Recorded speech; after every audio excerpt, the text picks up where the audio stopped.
Good morning. Welcome. It is 10:30 a.m. It is Sunday, and that means it is time for Sundae Club, a weekly live stream where every week we work on a Ruby on Rails application, and we kind of take a look at different parts of the app and how we might approach them. And the application that we work on is kind of a simple concept where you can create users. We can then take the ID of a YouTube channel and hopefully very soon a Twitch channel, and we import the videos and we kind of build a little web page for that YouTube channel. Super simple. So welcome back if you have ever watched any of these streams before. If you have, then maybe you've watched last week's stream where we looked at Tailwind CSS and learned a little bit more about it because we had implemented it on a technical level, but not actually really tried to do any user interface with it. And this week is more of that, basically. We're just going to dive straight back in. This isn't Ruby on Rails specific, so I did give everyone a heads up that we were kind of going to deviate from Rails a little bit and jump straight into Tailwind, simply because I wanted to learn more about it, but just for no other reason than that. And I found last week super interesting. I don't really know if I have a huge opinion on Tailwind particularly, but we're going to keep going today, and we're going to try and do more UI with it. So no other follow-up than that. So let's just jump straight in. And we're going to kind of jump back to where we started last week, I think. So I don't have a server running, so let's kick one of those off. And we should have a browser up and about somewhere here as well. So we can open up our app once our server starts running. Let's just bump the font size up there. So I think I did get one YouTube comment last week, which was we spent an hour and something. It was quite long. I think it was quite a long stream. It was like 2 hours last week. We're not going to be that long this week, I'm sure. But I think the comment was all of that, and we got one title and one input or something like that done. And I completely agree. This isn't like a race to actually get anything done. Like, we're just exploring Tailwind, seeing what it's good and bad for, and what's interesting about it basically was kind of what I thought would be valuable. All right, so this is where we got to. Looks as glorious as it did last week, and we can see what we did. So we have this homepage where people can enter the name of the site that they want to give this a name. They can put the name of the site in there. We actually don't have a label on that field that says please enter the name, but we can not worry too much about that right now. And then we can go up through the viewport sizes to see how this changes. Cool. And I think the biggest thing we worked on was was just little annoying things that you need to learn how to use in a new framework. So we wanted the button and the text field to be the same size. And that is now the case, but it was a little bit fiddly. I'm just going to check this stream real quick before we start writing any code. Yeah, of course, just check my audio works because of paranoia from being bitten back in the day. So we check that these were the same size so that they match. That's just the focus that's making that not quite the same size. And then we added a flex box layout to get the button to be below the input on narrower viewports and then come up next to it. What I wondered was, actually, that was the thing that we were going to look into. Let's just start there. Let's just start with these fiddly edge cases because it's more interesting than trying to do anything generic. Can we round these corners off on, let me just bring this up in another tab so we haven't got that on. So you'll see that we've got rounded edges on these buttons, and what I wondered was, could we, if we were to level those off and be flat, how easy is that at different viewports? So let's jump over to the Tailwind docs again.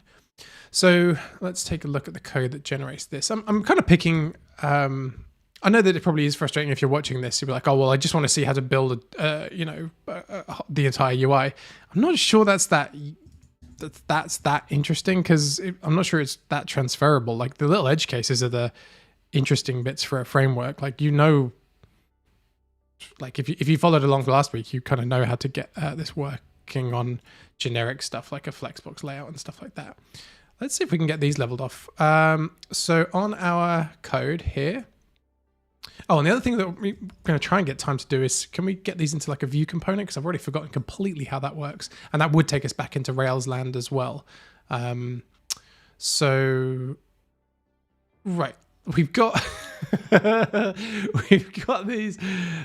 This is going to, like, I'm kind of semi-sold on the idea, but this, I guess you just start grouping these. Do you just start...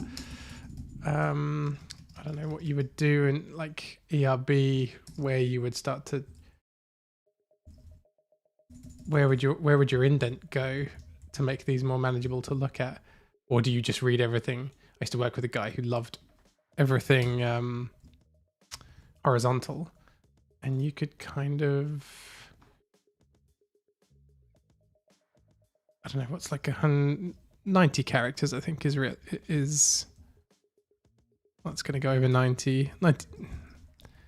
Yeah, 90 characters about where you want to end up, isn't it? As kind of maybe 120 if you're feeling generous. Just making everyone do that sideways scroll is rough. Oh, you could, because so last week we looked at having these plugins where they order them for you, and obviously that didn't work in the RB, so then it doesn't matter if we're splitting these over multiple lines like this. But you could group these. Okay, so you could group them by viewport. So here we've got, oh, actually that I do quite like. You could say always put you could say put everything in for the baseline formatting first, then any modifications, then by viewport. And you could do it each line. So, I mean, you could even do it here. I have no idea. I'm just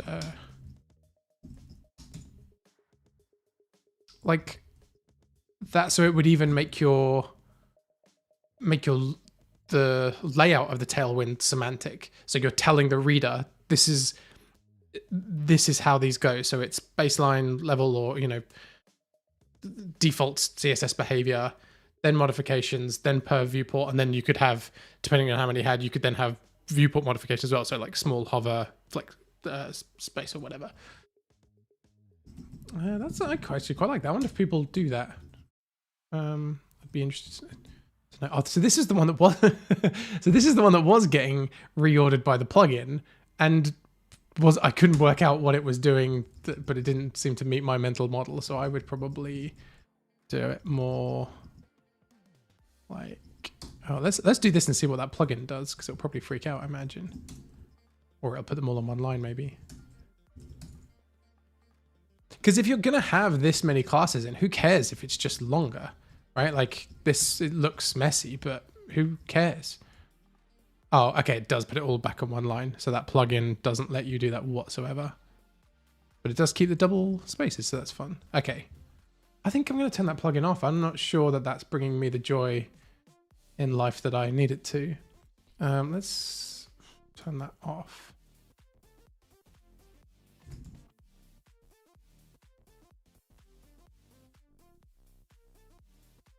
I think it was called like, can I just see the installed ones?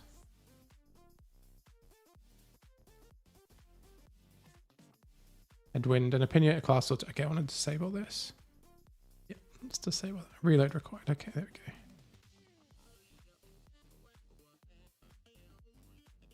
Cool.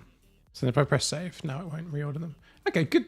This is the kind of thing I was really interested to get to know with this. Like, I know we're not really building much UI, but I find this stuff way more interesting as to how we're going to do it. Okay, so here's our button then. So we want to turn off, after a certain viewport, we want border radius top left 0. So let's go find the docs. Border radius, and then we want it per edge. Okay, here we go. So the reason I'm looking for the edge case is like, how many of those do you find where there isn't a corresponding tailwind? But they've got exactly what we're looking for here. So border, top left. Oh, okay, yeah, I can remember the order. Border. So rounded TL none. And we only want that at the medium, I think, is where we kick in. And then that presumably will then cascade all the way up. And then we can do, I'm guessing it's BR none. Oh no, BL none I want. Sorry, let me just make that a bit bigger. So that's BL is bottom left. So remember the button's on the right, so we want the top left and bottom left to be square, and then on the field you want the top right and bottom right. And again, this is empty. So again, the logic that I think we're working on here is that these are specific cases. So this is the medium viewport that now has to generate this class, but because of the purge CSS stuff, this will only be included in the final CSS package if it's being used. It only has to be used once. So what does purge CSS do? Does it must just treat all of the text as like a must just treat all of the views as just like raw text files. I'm guessing it doesn't try and work out what's CRB or anything like that. So what happens if these are being interpolated? Does purge CSS still work? Or like, does it work after the page has been rendered somehow? How would it do that? Because you'd have to have something like capybara. So and what I mean by interpolate, so let's say you've got dash border dash red, and then you've got like a user setting in their account, which is like, how dark do you want your reds to be? And they can pick from like very, none, you know, those kind of things. And then we pass in a number here based on some Ruby or something from Rails. Purge CSS presumably can't know what is about to be rendered. So what happens then? I'm not going to go and find that out, by the way. I'm just interested to ask.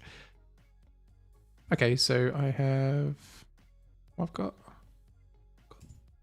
top left none. Why have I not got bottom left none? Did that just take a little while to?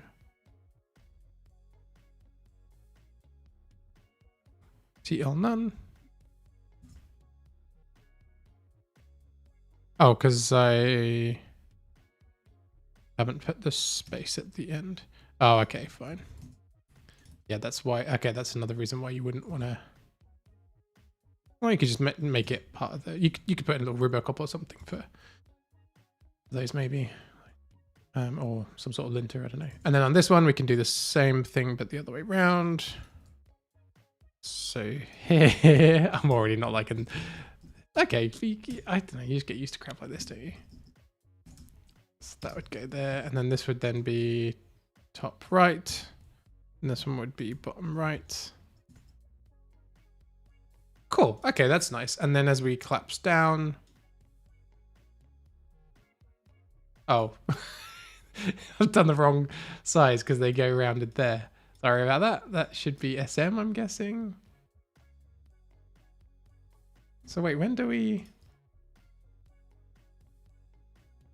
does the text field become... Oh, these are always flex columns and it's just...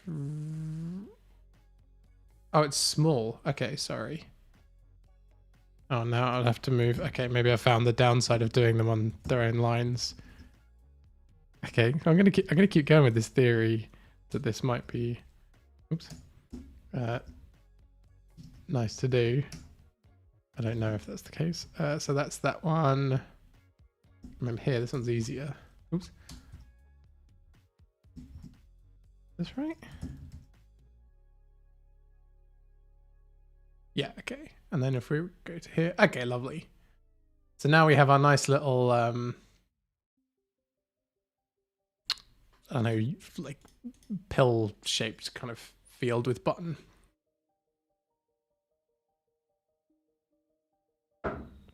Okay, so Actually, let's keep going then. So we want, let's put in that field label. So here it's, let's add in another div and say, what's your channel called? Let's call it that. And that would actually be the label. Oh, we could do,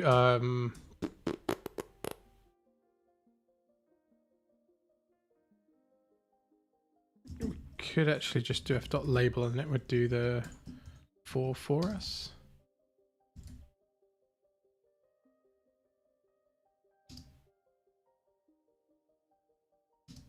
I think you have to just pass that like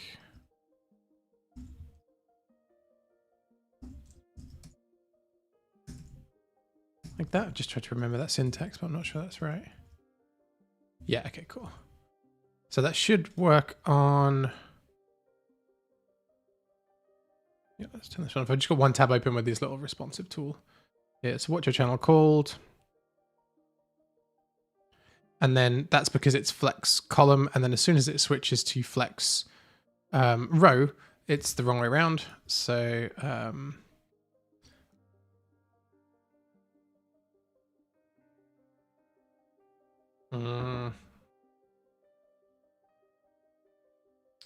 can we, oh, this is where I haven't done this for ages. I haven't done any UI stuff for a little while. Can you force one row to be full width?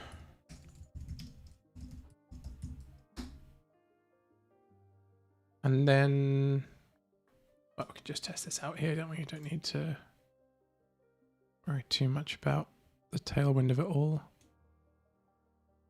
So this is quite small. I don't like, it doesn't matter if you can see the specifics on the stream. Like you can kind of get the gist. There's like, well, can you see that on the stream? Oh, good morning. Oh, there's my thing there. Let's call reverse. Okay, so that's morning. Good morning. So what I'm aiming for, I should probably sketch out, is just to move that above there so it sits like one all the way across, so you could center it if you wanted. Although I guess you only really want it in the top left there. So you'd have 1 and then 2 and 3 because they're separate containers for the other one. But if that first one goes all the way across, is that the flex grow property of that? Would it? No, because it's still got to sit next to the other ones. Does it have to just come out of that? Yeah, they're all still in a row when they grow, aren't they? Is it that you can pop one out of order like this one, but it's still in that space? Or do you just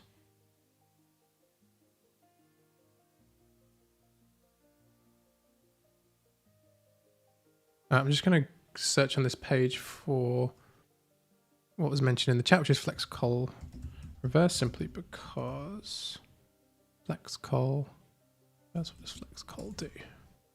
Oh, sorry, is that the class? Okay, so it's column direction, I would guess. Tailwind's flex looks pretty good. Okay, cool. Let's go and take a look at those.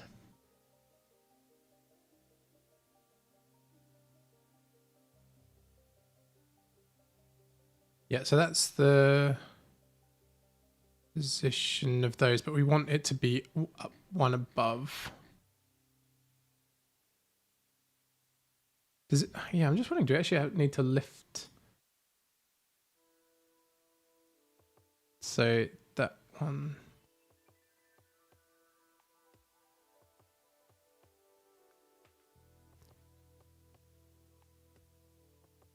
Can this just suddenly live? Okay, that was more HTML than I thought it was going to be. Okay.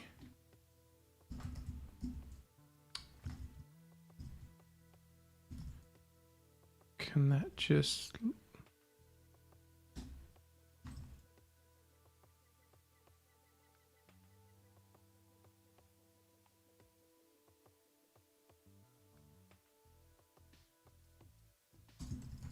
I'm just seeing if... Yeah, and then putting those... Because then that could stay col. You'd basically just wrap another one around it that would always be column. So you'd have a parent, child, child, and that child is also a flex container that contains this behavior, but the outer one is then always column. I don't know if, yeah, I don't think this is a Tailwind thing. I think I'm just asking a Flexbox question now. Let me just see if what I'm trying to say in my own mind makes sense. So that one,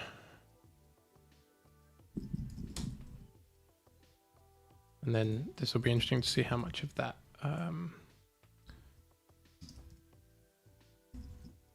so it's flex, and then flex col, so that would stay the same.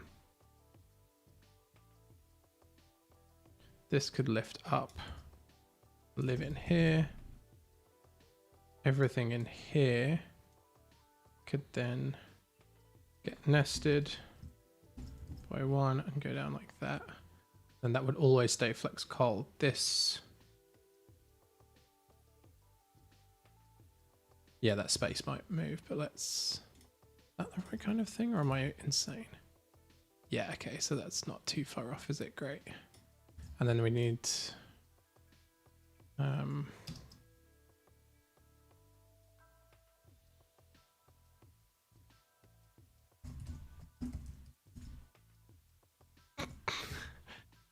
wait, is that not constrained in any way? I thought we had constrained it at some point. No? Okay, I'm just looking for some sort of width, like these would all be in line, wouldn't they?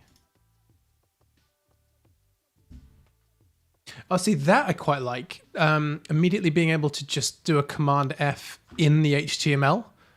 That's a plus on the Tailwind side of things. To just think, hey, I wonder if we're doing this on this layout, and then just being able to do Command F knowing that it would probably have width in.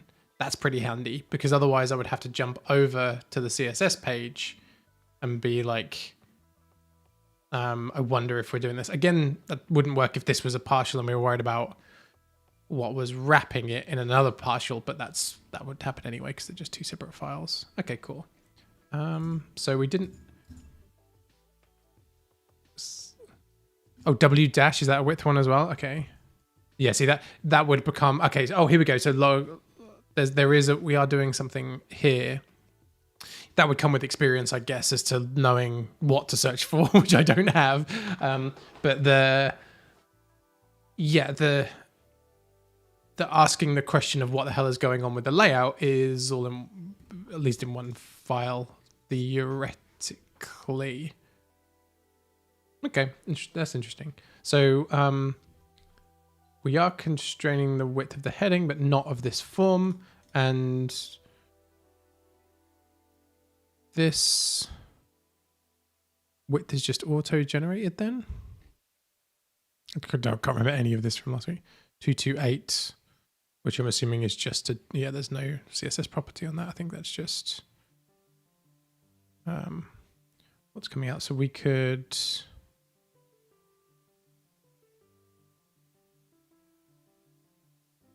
Oh, so can we then...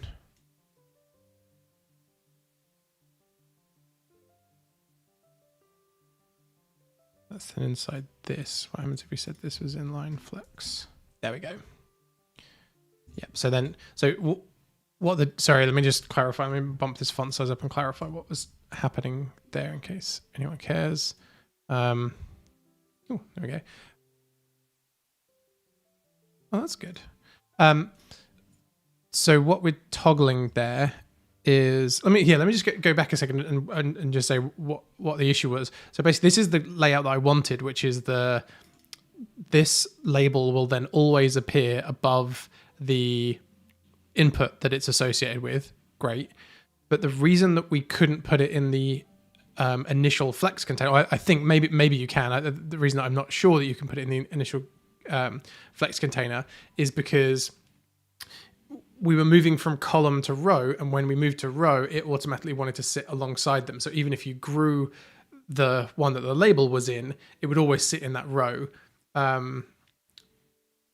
Theoretically, even if you put it space align, I think there probably are ways to do that, but I'm not sure. So what I did is put another flex container around it, which is this one, and then put the existing one just then becomes a child of that. So this is the existing one that we already had, which handles all of the where to put the input and the button around. And everything that you've done in there should still work because you're just wrapping it in another container. The issue that the reason that the label jumped over to the left, if we just change that back, is because this one was flex and this one was inline flex. So the and that's similar to display block versus display inline block. The difference in how they will take up the space that they're allocated. So putting inline flex, we're putting it on the wrapper flexbox container, the kind of one that we added to constrain the label and the text box and the button. I hope I'm explaining that. That makes some sense. And then, okay, so we can do this space Y thing that we did before. So that you put on, so last week, you helped me with this in the chat last week. So even though it's affecting the children, you actually put it on the parent. Yeah, because in CSS it was like trying to add the children and sibling selectors. I'm trying to remember this from last week. So I think if I put this here, it will add some space between the label and the box, I think. And it will also not add it to the top and bottom of the siblings of the children. If anyone who doesn't kind of code listen to the language, like all the children and siblings and all that stuff, we don't actually need that much space. So I'm guessing that I can just drop this by 1. Cool. Okay. So that's kind of nice. We can. Oh, and what we can also do then is we could have this as text. Center by default.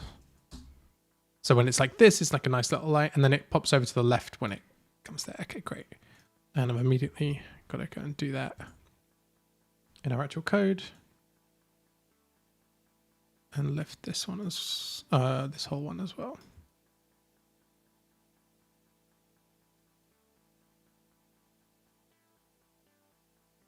Great. Okay, so that's nice. That was a cool little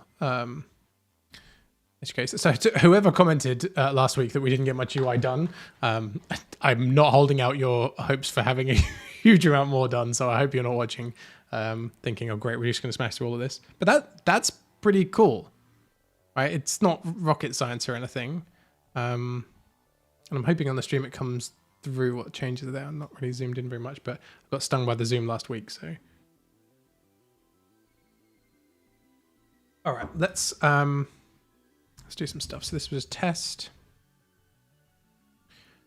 Yeah. So we've actually already done some of this. Right. So this is our next step. So we had. Let me just let's do it here. It's a nice big watch your channel called. And so when you're doing your label, obviously now you can kind of click on your label and it'll do all your semantic stuff to link those things together. You could change your active, I think, to deal better with this UI thing here. We're not going to worry too much about that, but you could make that look nicer. You could do something where you. Oh, I don't know how this. I don't know whether this would be a good idea or not. But you could do something where you made the text box the entire size, but put the padding in of the button and then absoluted the button in over the top of the right hand side of the input so that the active state of the text became the active state of the whole pill shaped unit. I don't like the idea of absoluting the button particularly, but you know, we've got options. So test channel. Great. So this is what we did before. And was this a lift from their pre-made components? But what it does do more specifically is use the apply feature, I think, which I'm not sure that we want. What I think we might want is a view component instead. So where is that view? It is in site setup, details, edit. Okay, so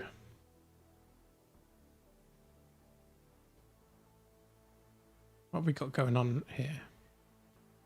Oh, that's interesting. Okay, so now that we have our... Oh, wow, okay. This must have come from one of the plugins that we installed last week. I didn't even notice that that was happening. Now, that I really like. Okay, so you can actually see the CSS that's being applied as you hover over any given Tailwind property, and you get a little thumbnail, what's the word I'm looking for, like palette sample thingy, of the color for any color-based ones. Okay, oh look, yeah, so that's cool when you've got 3 in a row like that. Okay, that's pretty good. So that's the tooling around the framework rather than the framework itself. So if you were using a different text editor that didn't have this extension or plugin, I can't remember what VS Code calls them, modules, extensions, then that wouldn't happen. So if you're watching this and using something else, you might not be able to get that behavior. So does that then happen on? No. Okay, so that doesn't. So we suffer from the same thing as the reordering extension, which is that in HTML it works, but not in ERB. Is that just literally because of the quotes? Is it like a regex over the line rather than? No. I wonder if it's looking for class equals. I wonder if you could look at the extension code and see what it's actually doing to detect whether it's a CSS class, and then you could kind of write an extra part, which is like, well, if the file's got ERB or whatever, look for class colon and then a quote character of some sort. Anyway, the more you leaned into ERB rather than HTML, that would sting you more and more. Okay, so we've got button here, and this was using the apply feature. So if we go into JavaScript star sheets buttons, we've then got this underscore buttons dot scss, and we've got all of our CSS here for the button, which we can then use anywhere we want. However, you are going to need sized versions and modifiers probably. So you're going to want different buttons. And then let's say that a perfect version is that you've got a button here, but then immediately we've created a modified version here. So it's basically the same route, but it has this weird behavior where after a certain viewport, it chops its own corners off. But other than that, it wants every other property to stay the same. So if you changed your red, it doesn't care that that it's just a different modified button. So is this a use case where rather than using the apply thing, we can use a view component, which I don't think we ever actually implement. I think we installed and ran, but I don't think we ever really used. I can't remember. I can't remember how you even. I think that you look for the render, I guess. View component Rails. Cool. Okay. View component.org. Wait, this is new. They didn't have this before, did they? I don't think so. I don't think so. So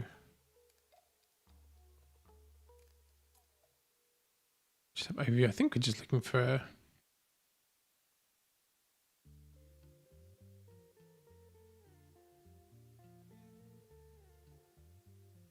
Yeah, so we'd have app components. Do we even have that directory? No. Okay, so we installed it and then didn't build any. Okay, let's not bother with that right now, because I don't really want to come off the Tailwind bandwagon. But that's really where I think I would head with this potentially, rather than leading into the apply thing. And treat maybe buttons as components that you. So you would then have render button component.new, and then you would maybe put the text in here. But my memory of this is that you can do stuff. There's a whole stream. If you're interested in that, we really dug into those docs. So if you look back in this channel for the view component stream, we really dug into it. The fact that my memory is so shocking is not an indictment of this. I really like the idea, and it sounded great actually. Especially with then the view components being used for reusable UI, rather than trying to make that reusable behavior exist in Tailwind, then pairing that with the server-side rendering stuff from Hotwire, which is the turbo streams and turbo frames. So then everything ends up in your views pre-styled, and you then kind of don't need to worry. As long as you're always using your components, you can just keep passing new components through, and everything will kind of fit together, because you've kind of built those building blocks to do that as components,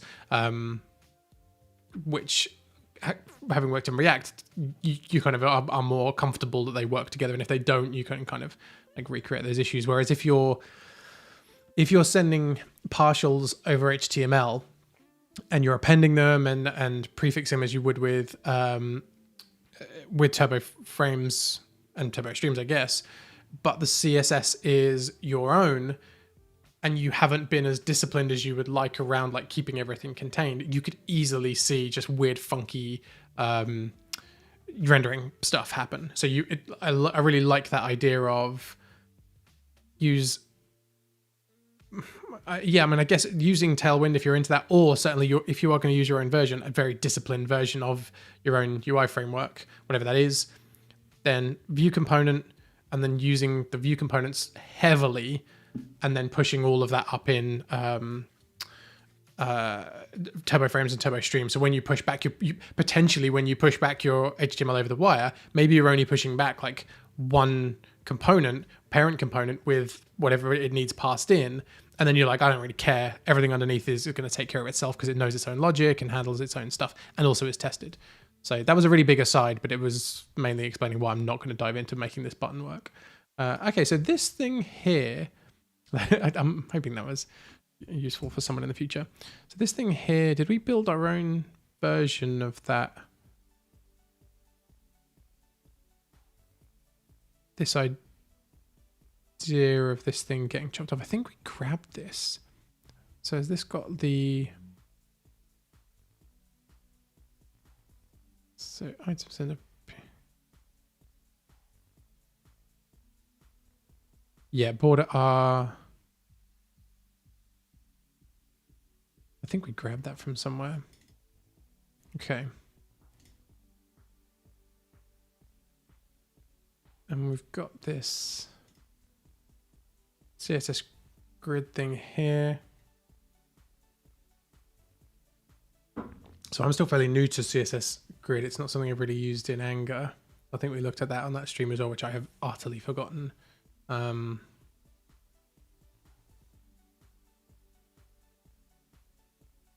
But notice how we've jumped suddenly from having a white background here all over the page, and then we go to test. Oh, I don't want the one that's kind of a bit bigger. We've got a white background here, then we do test, and then immediately we jump into this gray background, which is fine. But you might say that they're two different layouts, perhaps. So one is for like in-application stuff, and one isn't. We actually have the channel address somewhere. Grab it. Let's make this work.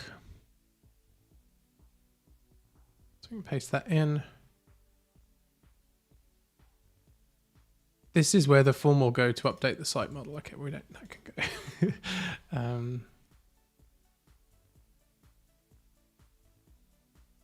That part can go. But in case you keep a header. So, oh my God, I am unable to hold the Tailwind stuff in my headings around styled. So I do, oh yeah, it's,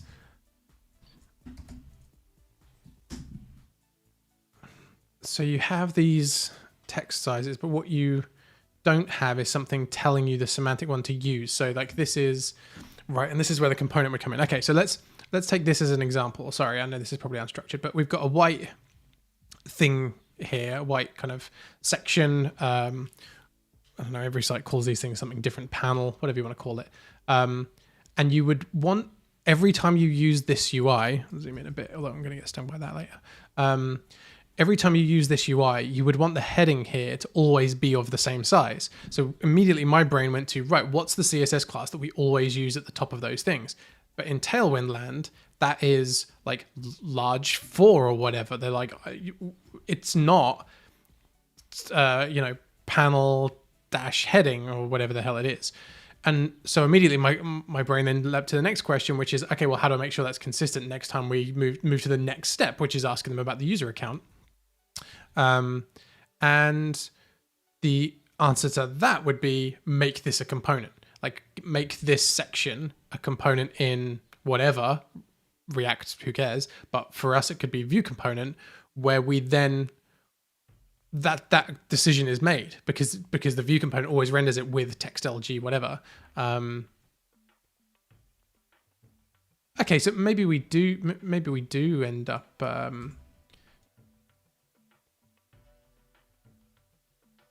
let's grab this one. Maybe we do end up using view component then, because I'm interested in that reusability story. So this could then be, well, this could be section, I guess. I'm trying to remember all of the semantic stuff around this. And then each section can have its own, this may be completely wrong. I can't remember look this stuff up. So this then tells each section can semantically, if I remember correctly, have its own H1.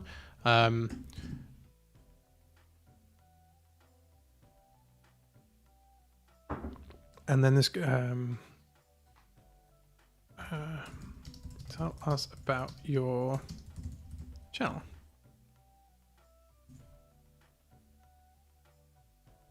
And then MB8. So oh yeah, okay. So when you were doing an H1, you get these. That'd be like 4.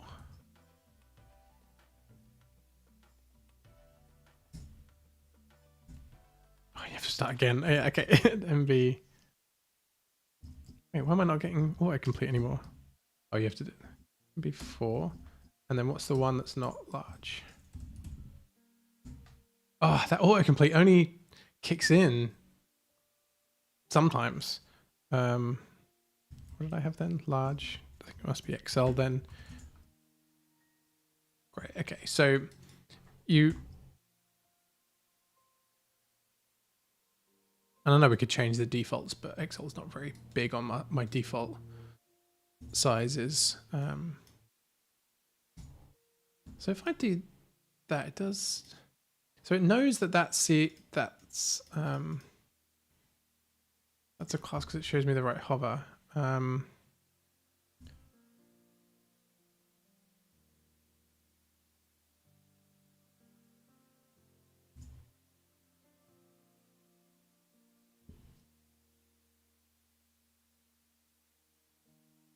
Tell us about your channel. What's the idea of your YouTube channel? Then you can put the ID in here. Oops. Which is this one.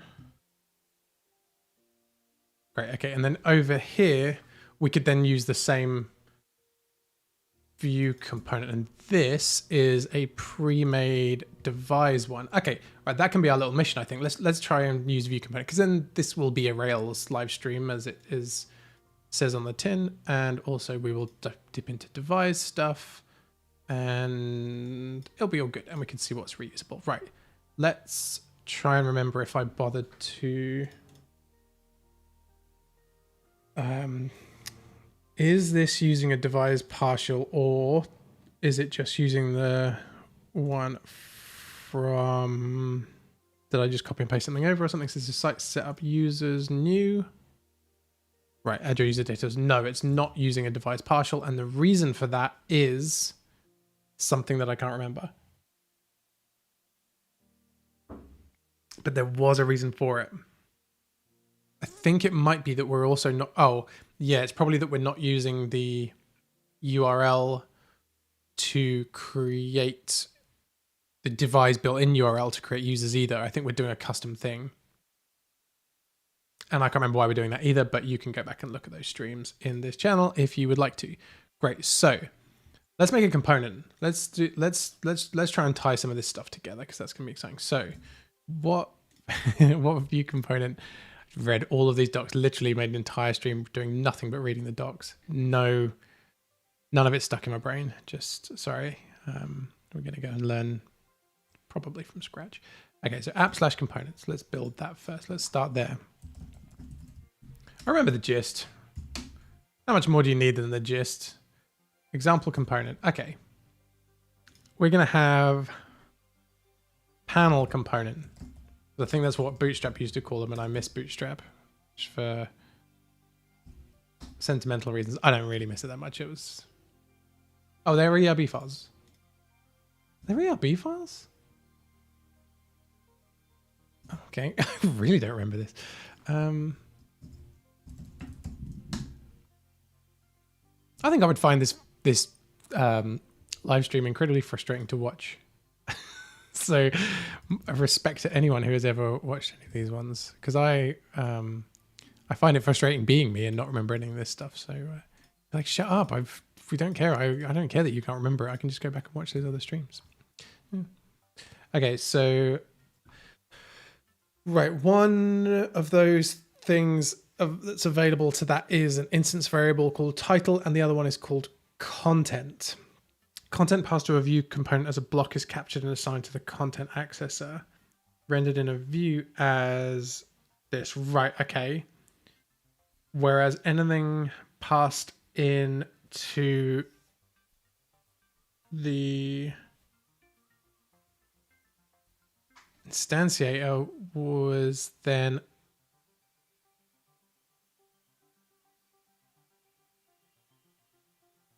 and you could have whatever. What does this component actually look like? Oh, okay. So then you actually had to define what it needed to be passed in. So that could be like an actual thing that needs to be rendered, like a video for us. Okay, so let's go. Oh, I'm an idiot. Oh, I was about to say I'm an idiot. That ERB file should have been. That's why I was so confused, because the ERB file is in the components directory, but they go next to each other. I think that was deliberate. Okay, so we want both of these.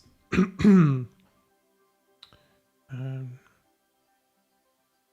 want the name copied, really.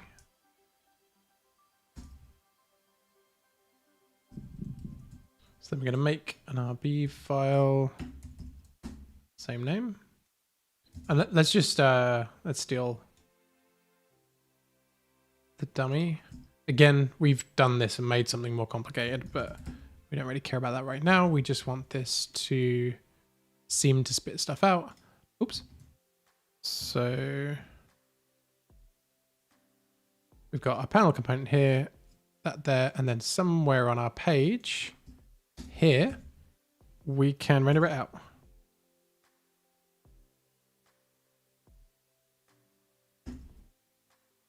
And we've already done all of the installation of view component, and I think I left all of that in the gem file. Please? Yeah, okay, cool. So I'm assuming this is just going to work. And I've already forgotten where I've rendered that in the tell us about your channel one. Okay, so we can go back a step. Didn't work, oh no. Oh, because I didn't change the name of the component.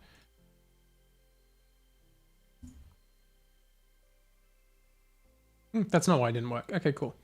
Uninitialized constant panel component.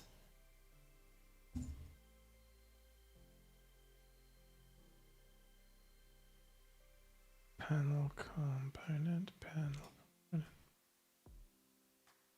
As usual, just checking all of the spellings and typos / components. So do we just want to drop back in here?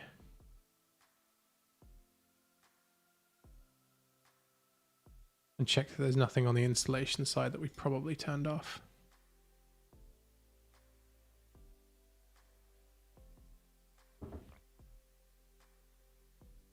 Just dropping all the way back to the gem. Do we need to turn the server back on now that we've added that directory for it to add on auto load on start?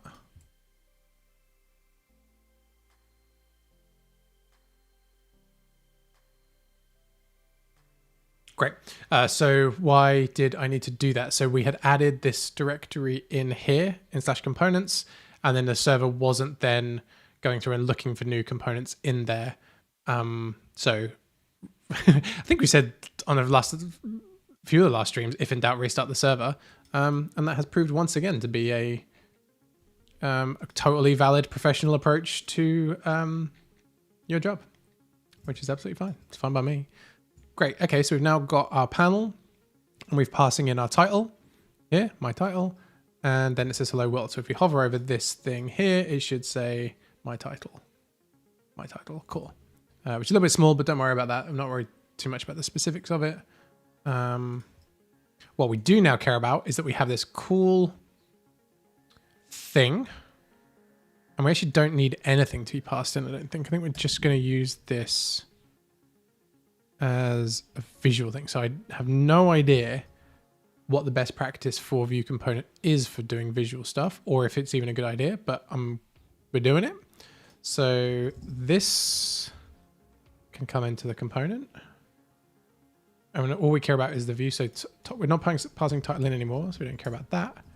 We do want content because that's the thing we're going to render, but that can be the new thing. And then the section can come out. And the section can end there. And then everything else that was previously just inside those section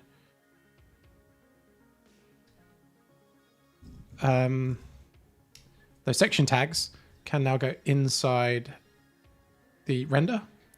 I'm going to treat that as content within there. And I'm hoping that now well, that should just, oh, did I remove that? Yeah, I think so. Now, nothing should change, but the hello world should go away. Oh, okay, whoops. I didn't remove this. We didn't need any of that, or that, or that. Okay, now why have we done that? So the logic being that we can now come to the next one along, which is the users one. And we can wrap, we can wrap, I can't remember what MT12 is. Oh, and it's not doing that thing where it shows me the, why aren't you showing me the thing? MT. Margin top? Margin top, okay.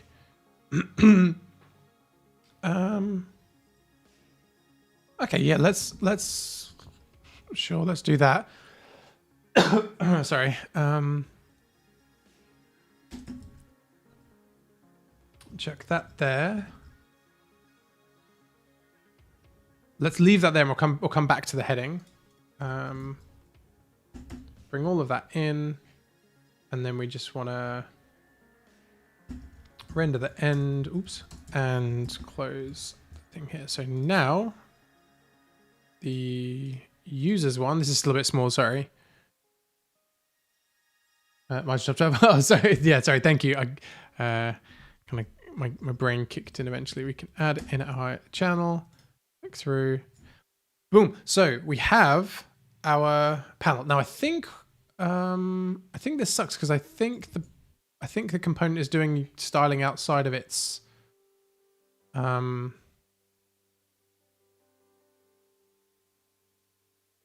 How is that page gray? How does that page know to be gray?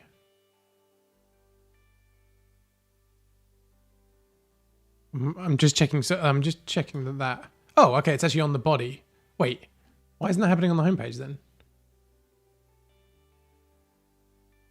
Or is the homepage grey and I'm just an idiot and not noticing?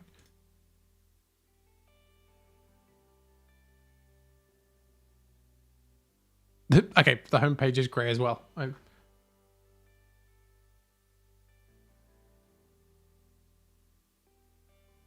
is that actually kicking in? Sorry, I'm just checking. Yeah, okay. It's just the same grey and then I'm not really noticing. Okay, cool. So what we can see there is how that panel has become reusable. So we now have the same UI. Now, what is not consistent is the size of this header thing here. Okay, super annoying because they're different. Now on one of them, it's an H1, which we have already styled in our Tailwindy default-y stuff here. We had a file called headings, and the H1 was given its own size, which is actually...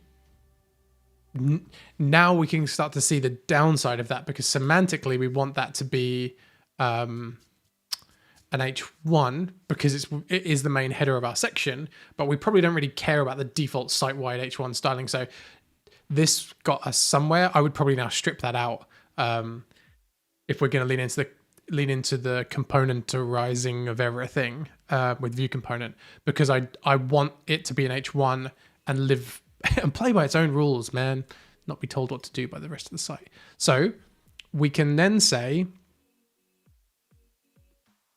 that a panel has a title. I'm just making this up. That a panel has a title. Now, this is the size that we liked. So we're going to move this one to the panel and we're going to keep that. Now there were two ways of doing the view component stuff. You could have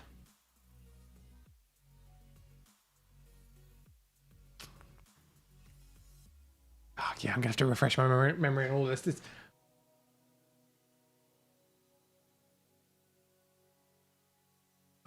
This was really cool. Yeah, actually, we didn't end up doing anything with it at the time.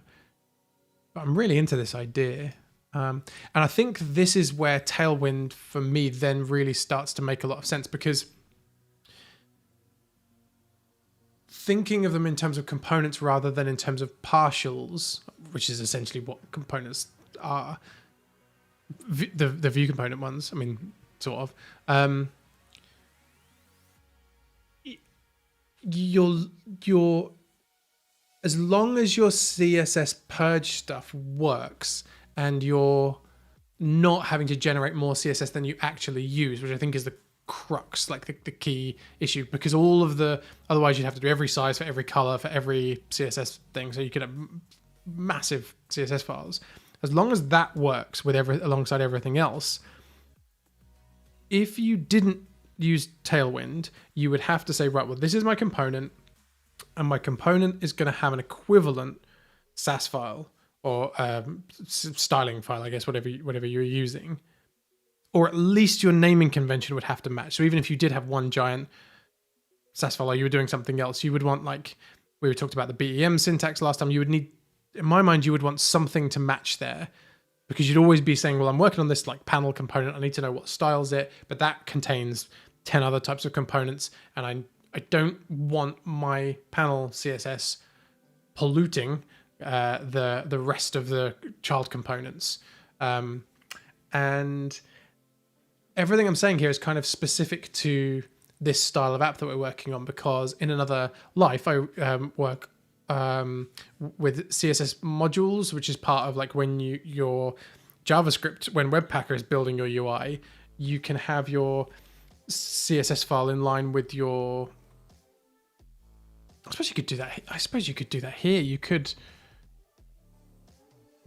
I guess you could do that here. You could just have like panel component SCSS, and then,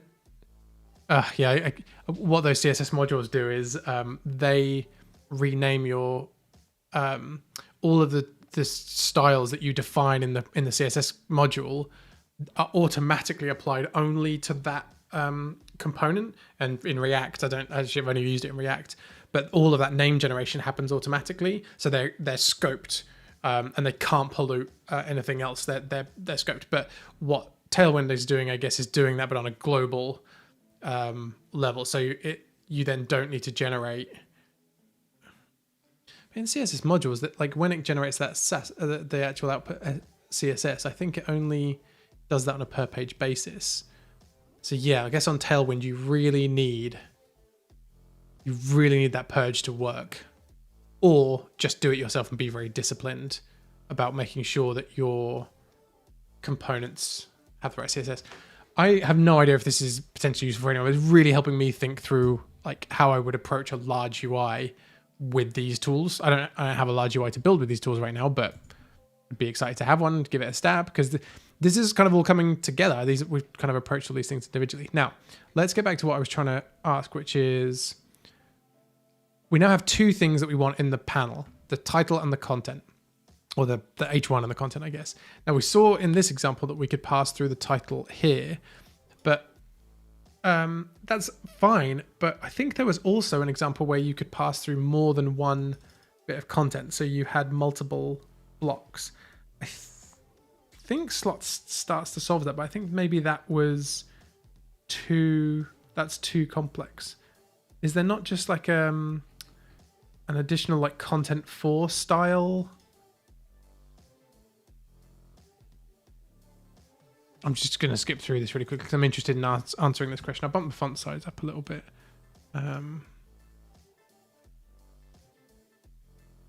Oh, that's cool. These now come with previews. So you can build like a storybook style. Oh, cool. And it actually has its own little place to view them. Oh, okay. I'm really sold on that idea as well. This is all, I think some of this is new since we looked at view component. I don't know, maybe it was there, but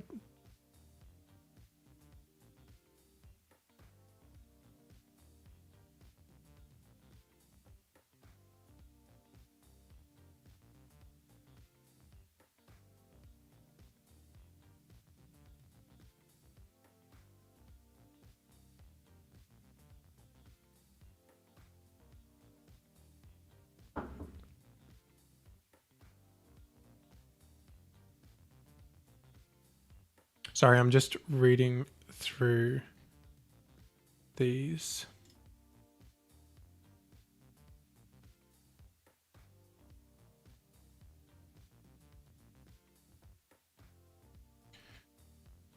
And there wasn't like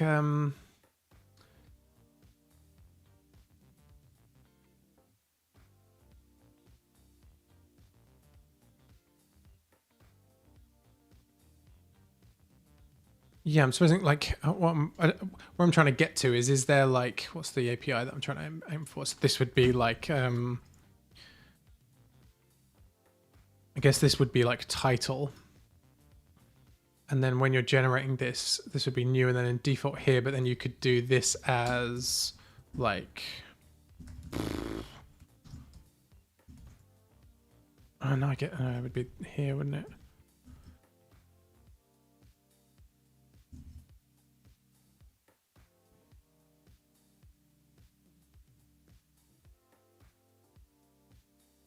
But then I guess you just do pass that through. Okay, fine. Let's just pass it through as an initializer. Fine. Sorry, I went down a little rabbit hole there. I think a memory was tugging at me from having done that view component stuff. Okay, let's not worry about that. This can all then just go. And it can be fine. Oh no, I forgot what the actual title was. Tell us about your channel. There we go.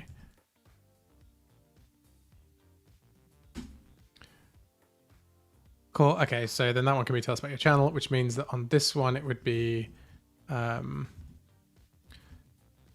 title, and this one would be add your user details. So what we're basically doing is you only need to then pass it the text that it needs to render. It doesn't actually care about how to render it. And then in here, this would then be at title, but we need to modify this. Oh, well, it was already there. That back to what it was. And so now these two headings are always going to be of the same style, which is super helpful. So that we don't need to, so that we don't need to worry about the styling of them.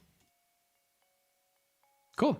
That form below it then, so that's class field. So right, so this is when we then start to get into more of the componentization stuff. So the form elements are styled individually, but presumably we could have components that represent forms and groups of form inputs and groups of form inputs, and we can just again pass those through. So we're treating everything as a component. Again, I've never looked at a code base that really heavily uses view components. Do they have one on like the who uses this or something like that?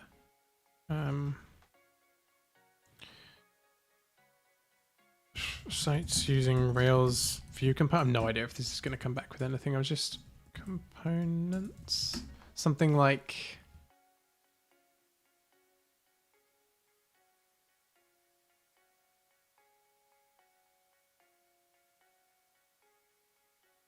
Just kind of looking for no plans for a view component framework in Rails 6.1. Okay. Let's see if this random blog post has a link to anyone who's doing some stuff.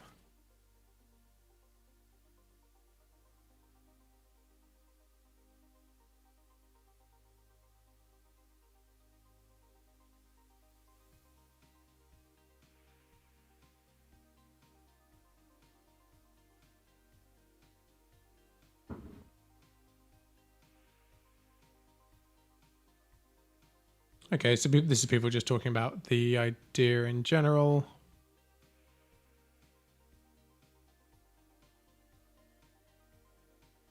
There was a session at a Rails conf.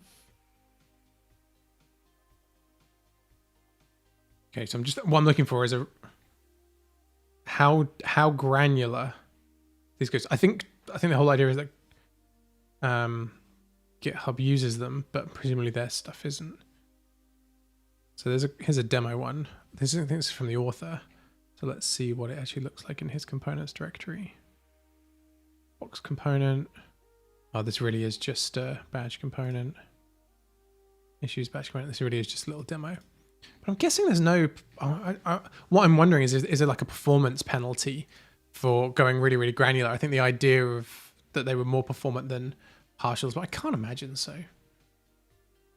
If the biggest problem you've got with performance is nested partials, then you're doing pretty well. Although it's always those weird, like front-end framework performance things. Like, look, we can render 4 billion of these in half a second, but it takes 10 seconds to actually for the rest of the page to do whatever the hell it's doing. Okay, so let's keep going then. So we could have like a. What would it look like to have?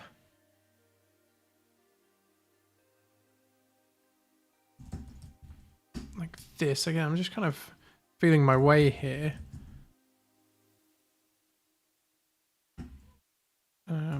Textbook component.rb. Oops. No, I didn't mean to do that. Sorry. And then text field component.html.erb. And so in here we could have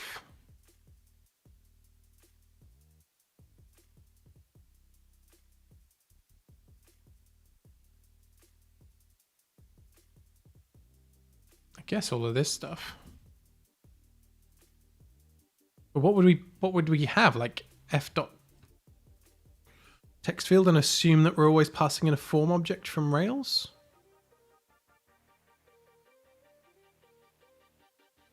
Okay. Okay, I don't know what we're doing here, but we're going rogue. Let's go with it a little bit. Oops.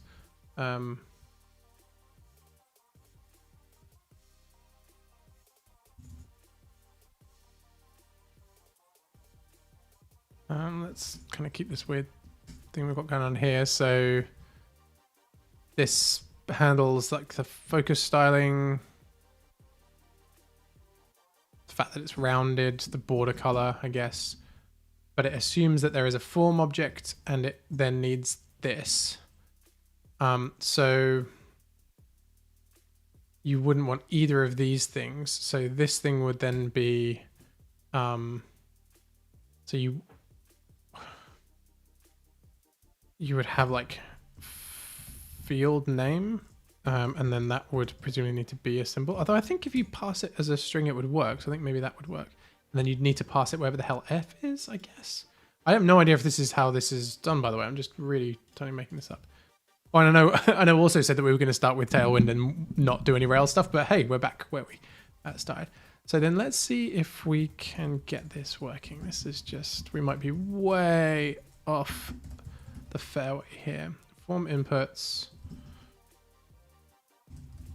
Text, oh no, that's all one. Well, text field component. And so the instance variable stuff it had was, what would we actually want to give it in the block? Nothing, right? Like, because we would just want it to come back with a text field. Maybe any content that we wanted to populate the text field with. Everything else would be passed as arguments to the initializer. So here, this would be field name.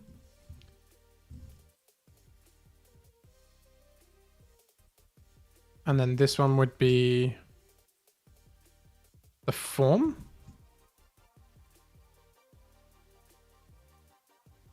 Maybe? I mean, you could probably do that the other way around.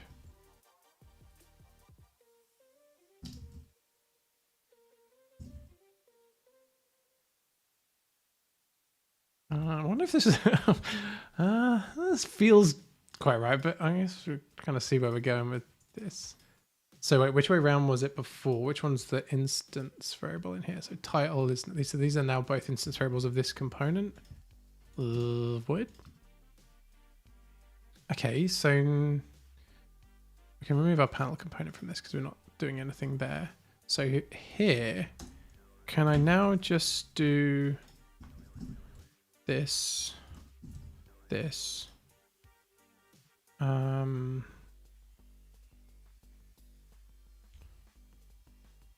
this, f is f, and field name is YouTube channel ID.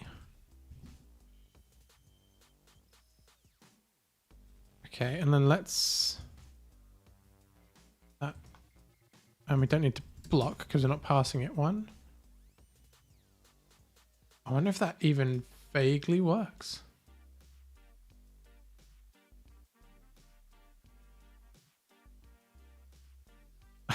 That worked so well I didn't actually believe it. Oh my god, that's totally worked. Okay, so now we could just do this and say we wanted to add another field to that form.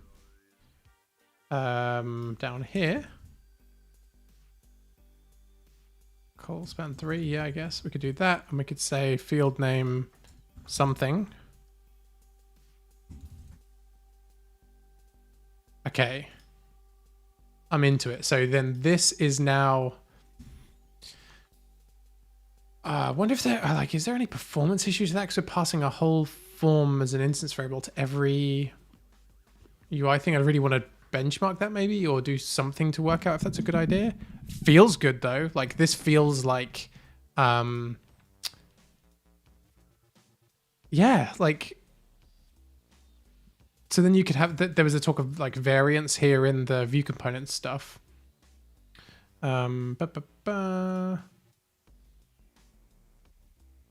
I've already forgotten where it is. Like templates. So maybe you could have different ones. I don't know how you...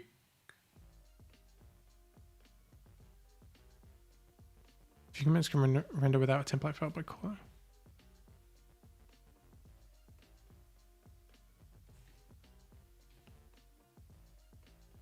Yeah, so maybe like new with variant phone, you could have like a with variant, and you could have this one's got its left side chopped off, for example, so that it sits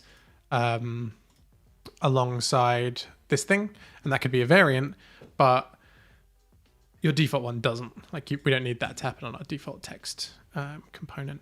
So now we go back to our user. Let's pull that out of here because we don't need. So we don't need that. Oh, let's just check this works actually. Oh wait, do not save that. Let's get rid of that. Refresh this. Go and get our ID again.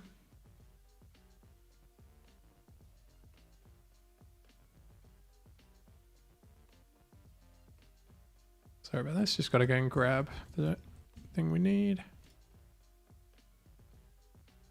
Yeah, it works. Okay.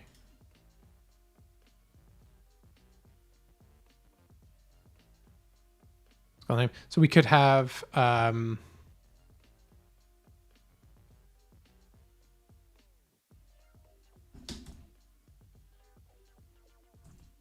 placeholder, I think, is one of them. And that could be at placeholder, which is presumably nil by default, so that doesn't break it. Refresh that, great. And then on the form, we could have, oh man. Okay, so you'd really want to put some styling stuff in to keep all this under control, wouldn't you? Okay. So, or some styling rules is what I mean by that. And then you could have like placeholder.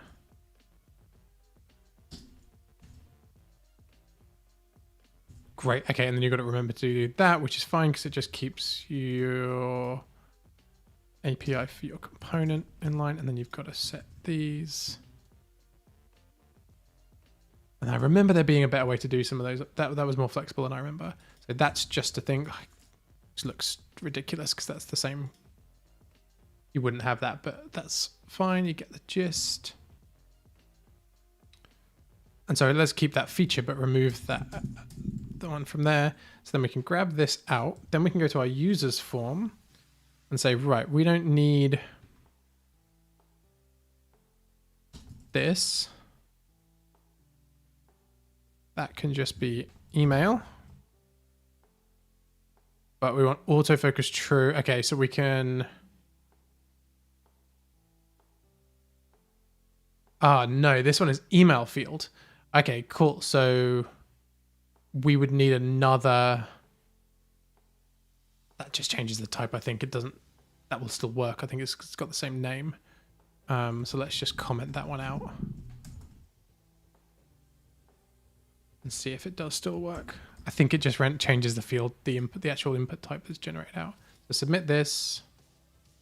Oh no, there's no, that's the placeholder, which is styled the same as the content.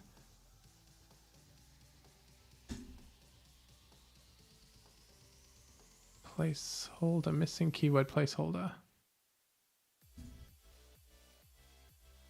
Oh, I'd need to put a default value in because I don't care what that is. That can just be an empty string by default. Oh, actually, we can make it nil so it doesn't render at all. Oh, okay, so we could actually, yeah, we can make that either a blank string or nil, I guess, because I'm not sure what Rails does, whether it even bothers to render the attribute on the element if it's there. Okay, so then this. Great, okay, so then we've got our styling here. This is still chopping off our top left, which we don't want. And then we can do our password one as well. Wrong one. It's this one. And so we can take this.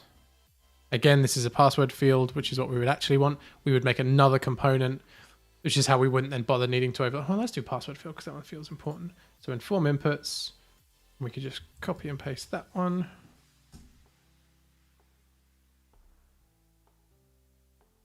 password field component. As usual in Rails, loads of renaming stuff. Don't need a placeholder because it's a password one. Do need the form and the form name. Do you then need this?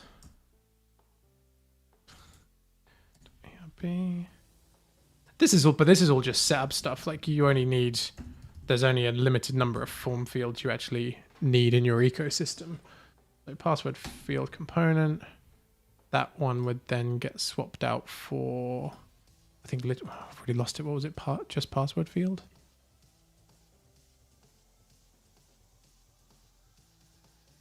Autocomplete new password. Oh, okay. That's autocomplete for. It's just the ID that gets passed to autocomplete. That's interesting. I've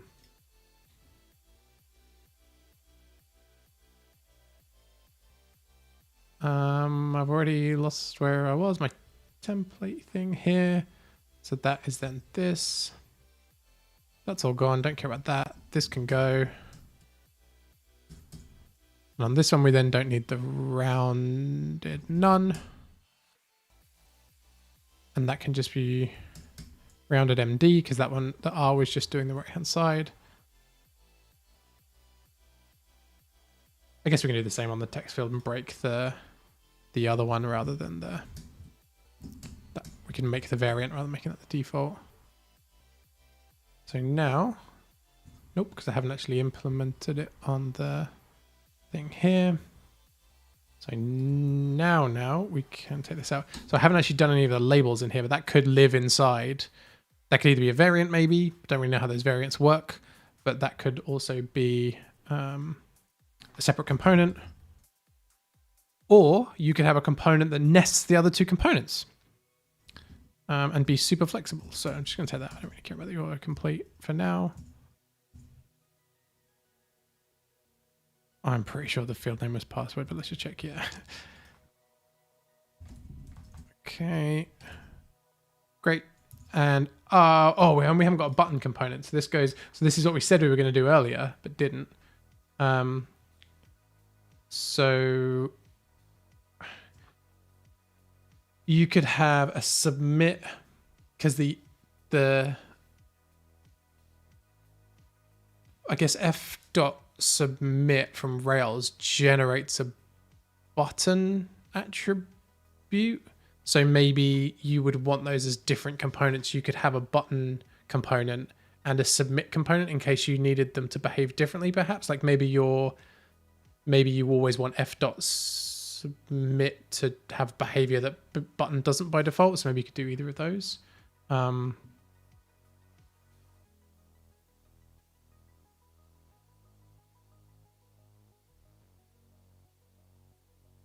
But button would get you there, so I don't think it really matters. So we can just add and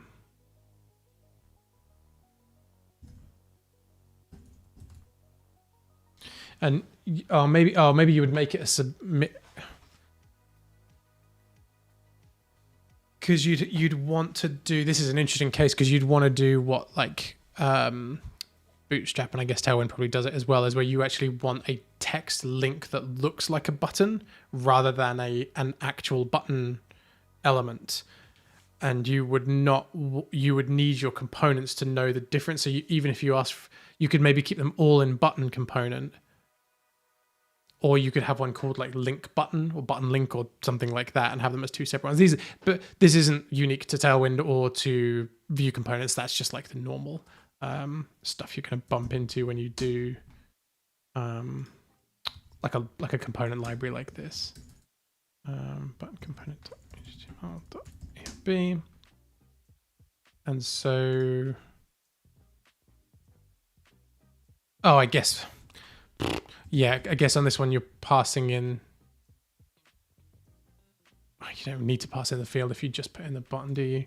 So this could just be button, because button by default will submit your form. And I think you can pass it like form action So like you can have two buttons on a form and you can pass it an attribute of form action, and the two buttons will post the form to two different paths, which is pretty cool. And I remember finding that exists. So shout out to Finian if he ever watches this, for teaching me that, because I actually didn't know that and had done fudged some if statements back in the past, not realizing that a form can natively post to multiple URLs just by giving it two different buttons, or by specifically you can override the form action on the button rather than having to actually change the action on the form. I think I sounded confident saying that, but now that I think about it, I'm not 100% sure. All right, let's keep going. Quick, we're nearly there. So button, and then this would be title, wording, text.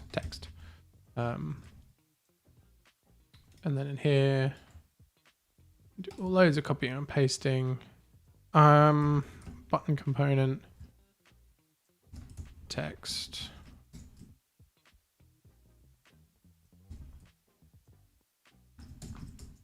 Cool.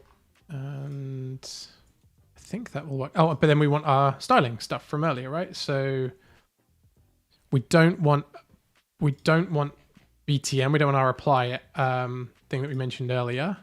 We want to grab the actual. Oh, it's not assets. God, that's annoying.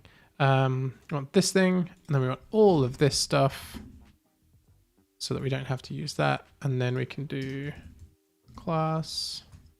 We can do that. And if we were going to be diligent, we would do all the stuff we did earlier, which is putting our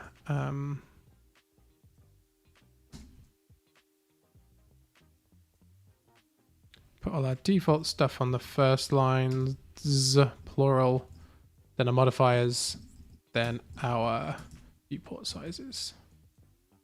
I've already decided I like that.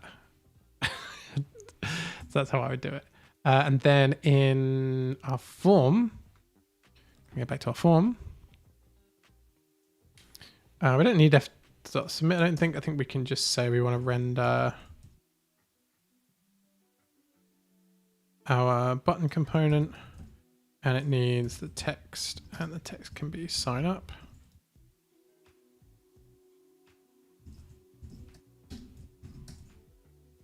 Yep. Right, what did we miss? We missed a closing parentheses there. Great. So that is now built in components. So we now have our panel component with our title wrapping our text input components with our button component, but hopefully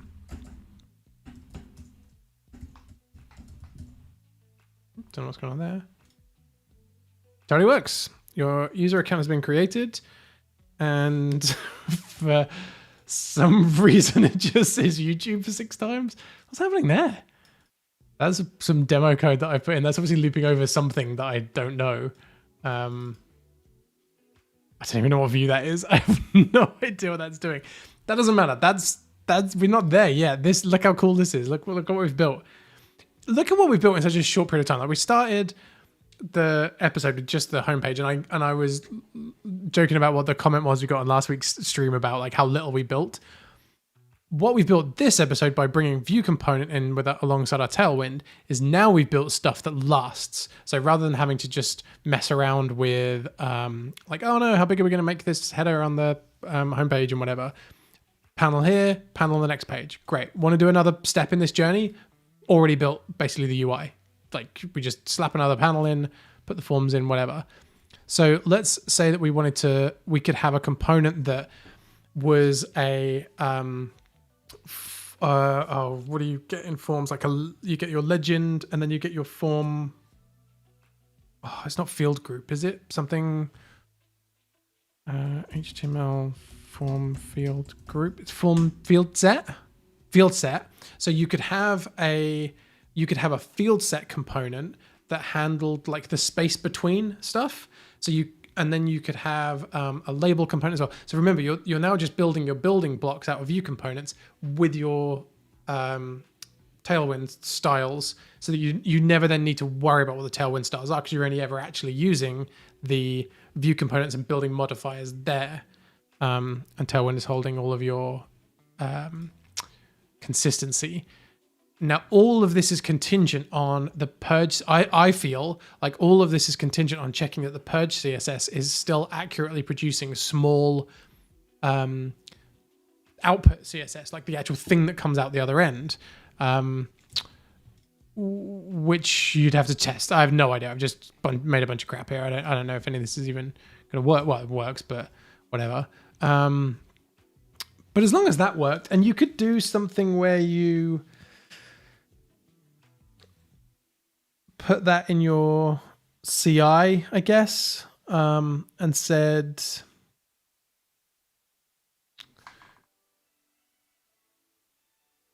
yeah, I guess it like the file size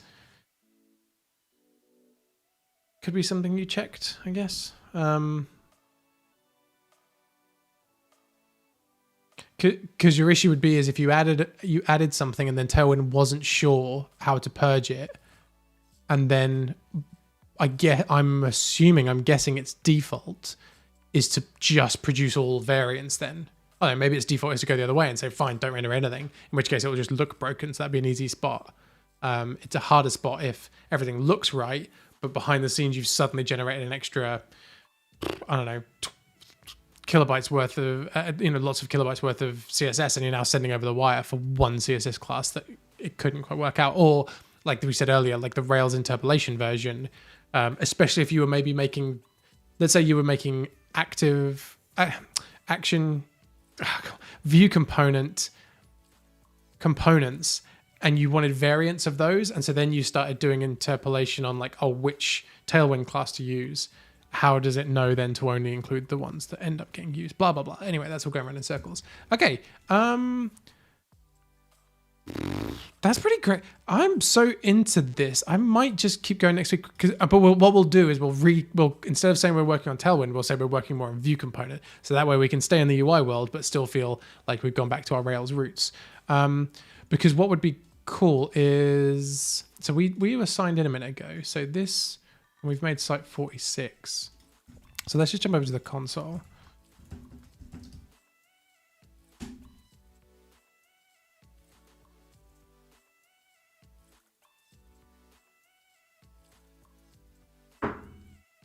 And then do like channel.last. Cool. And so we then had our importer of some sort. So we had this service object here. Make an instance of it. That needs a channel. Pass it the last channel to be made, and then we can just call. That goes off and populates these. Right. Why is this YouTube thing? What's going on there? That's app views sites show.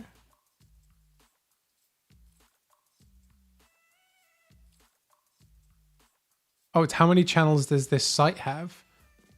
Oh, because I kept going back during the site setup, I just kept making more and more channels. Okay, cool. And then each one says YouTube. Okay, fine. That's nice. So that's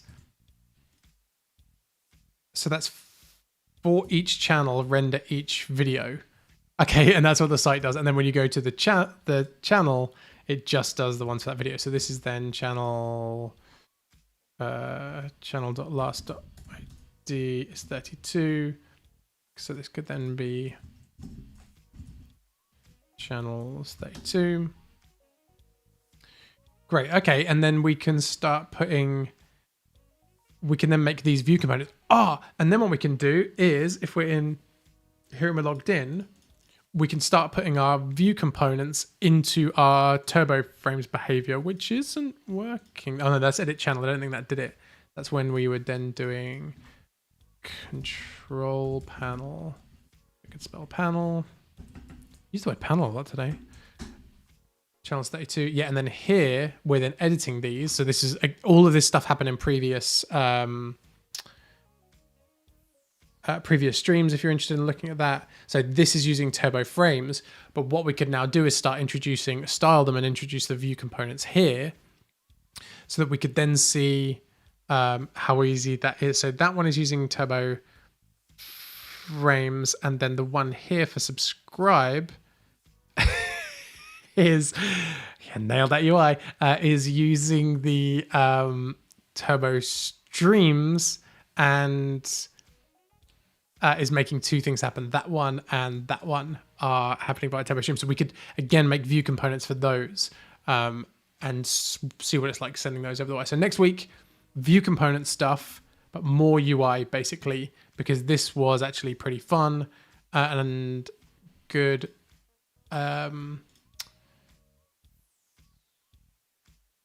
Good to get back into the view component stuff. I'd be interested in like, so now we have, I think we added like a random field, which is like subscriber count or something. Like it'd be good to do these little, like a more complex Tailwind layout, but maybe some of these numbers like, I don't know, but you'd probably ask, so if you had them maybe like on a mobile, they pop up as little hovers on the video or something, and then they're underneath another viewport, just to try and like, what's it like going from, let's say that you want to position absolute something above the above something like a video preview, because you need it just to hover over it or something. Like, be interesting to see how customizable you can do that in Tailwind. So that's just another example. All right, that is us. That's a lot to cover for today. Let's jump back over and try and wrap everything up. Okay, so what did we do? We looked more at Tailwind, did some specific kind of edge casey stuff around the corners of on our UI.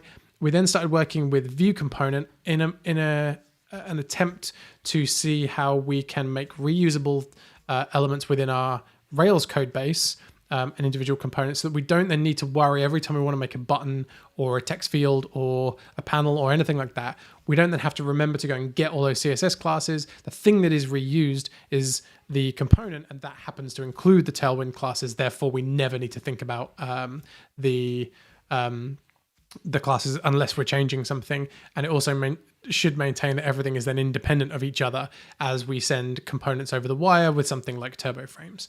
Next week, we're going to carry on with more view component stuff and keep going on that. And it's exciting to see some UI come together. Thank you so much to everyone that has watched, and also definitely so for the Cypriot one, which is the Twitch handle, so who was in the chat today, which I really appreciate. And have a wonderful week. I don't know how many of you are in the UK, but lockdown is loosening a stage on Monday. So I hope that you all go and get a chance to sit outside somewhere and probably freeze your ass off while eating a meal outside. Have a lovely week, and I will see you all next week. Goodbye.